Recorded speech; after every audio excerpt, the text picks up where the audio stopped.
La semana pasada fue una audiencia más en el caso de la exsecretaria de Desarrollo Social Rosario Robles, en la que se ratificó que seguirá en prisión enfrentando este proceso, por lo que señala el juez a cargo, Felipe de Jesús Delgadillo Padierna, un riesgo importante de fuga.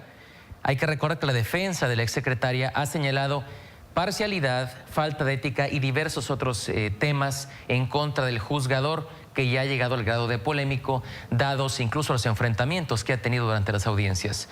Hace unas horas se subió a redes sociales, a YouTube, un fragmento de 1 hora y 20 minutos de la audiencia, de esta más reciente audiencia de Rosario Robles, con fines periodísticos y dado el interés nacional que provoca este caso. Vamos a reproducir un fragmento en este espacio. Lo dejamos a su consideración. Escuche.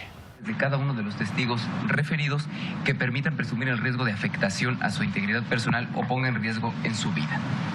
María del Rosario tiene en contra que no tiene arraigo en la Ciudad de México. No se valoran los años que tenga de vivir en su casa, ni la existencia del domicilio, sino la falsedad.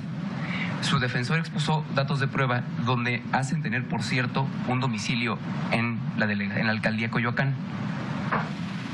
Pero una cosa es que exista el domicilio y otra que lo habite. Cuando el notificador de este Centro de Justicia Penal Federal fue, usted no estaba. Cuando la Policía Federal Ministerial fue, tampoco estaba. Por una parte, hubo un argumento de que usted estaba fuera porque estaba en un curso y después que estaba de vacaciones. Entonces, hay ciertos datos que hacen presumir cierta falsedad para demostrar ese arraigo. Uno de ellos es la falta de trabajo, que no es un criterio discriminatorio, solo es un criterio que se utiliza para considerar que una persona que no tiene trabajo no tiene algo que la haga o que la apegue a su domicilio. La falsedad deriva principalmente del informe que rindió el CENAPI, o Centro Nacional de Planeación y Desarrollo Institucional. Con independencia de que si se corrió o no traslado a la defensa, los documentos que emite el CENAPI es un órgano de inteligencia de la Fiscalía General de la República. Y en materia penal lo utilizamos de forma constante para fundar y motivar nuestras resoluciones.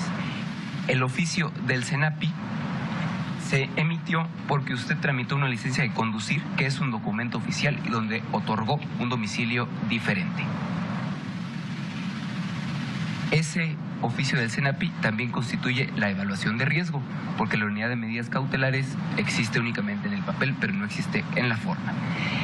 Entonces, hay una falsedad en su domicilio. También es fundado el argumento del Ministerio Público de que usted tiene una facilidad para abandonar la ley o para ocultarse, por los cargos que ha tenido. Los ingresos, que si bien, como dice el defensor, no se expusieron, también lo es que todos los ingresos que tenemos los servidores públicos son públicos, están disponibles y son del conocimiento público. Las personas que conoce y que están en su entorno. Dejar el pasaporte no le impide esconderse ni salir del país. Aunado a ello está el máximo de la pena, la pena a imponer, ni siquiera el máximo. Se le han atribuido hasta el momento de forma probable 2 conductas. Cada conducta tiene una pena mínima de 2 años, que son 4 años. No en concurso, porque nadie dijo que era en concurso hasta el momento. Agravada son más de 4 años, lo que implica que no alcanzaría beneficios ni sustitutivos de ley conforme a los artículos 70 y 90 del Código Penal Federal.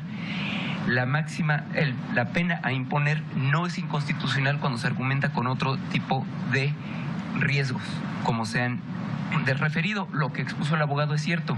Hay una tesis que de hecho ya está superada, ya es jurisprudencia, donde se impide a un juez tomar únicamente. Son los argumentos finales que daba el pasado 13 de agosto el juez Felipe. Ahí vemos a Rosario Robles Berlanga, la secretaria de Desarrollo Social en el sexenio pasado y también de Desarrollo Agrario, Territorial y Urbano, en esta audiencia junto a su abogado Julio Hernández Barros, y escuchando los alegatos, las conclusiones del juez Felipe de Jesús Delgadillo Padierna, quien decía que a su consideración sí era necesario imponer prisión preventiva a la exfuncionaria porque desde su perspectiva sí existía un riesgo de fuga, al decir existía un domicilio que no había declarado la exfuncionaria. Desde entonces, recordemos, vemos ahí las reacciones de Rosario. Escuchemos un poco, unos segundos.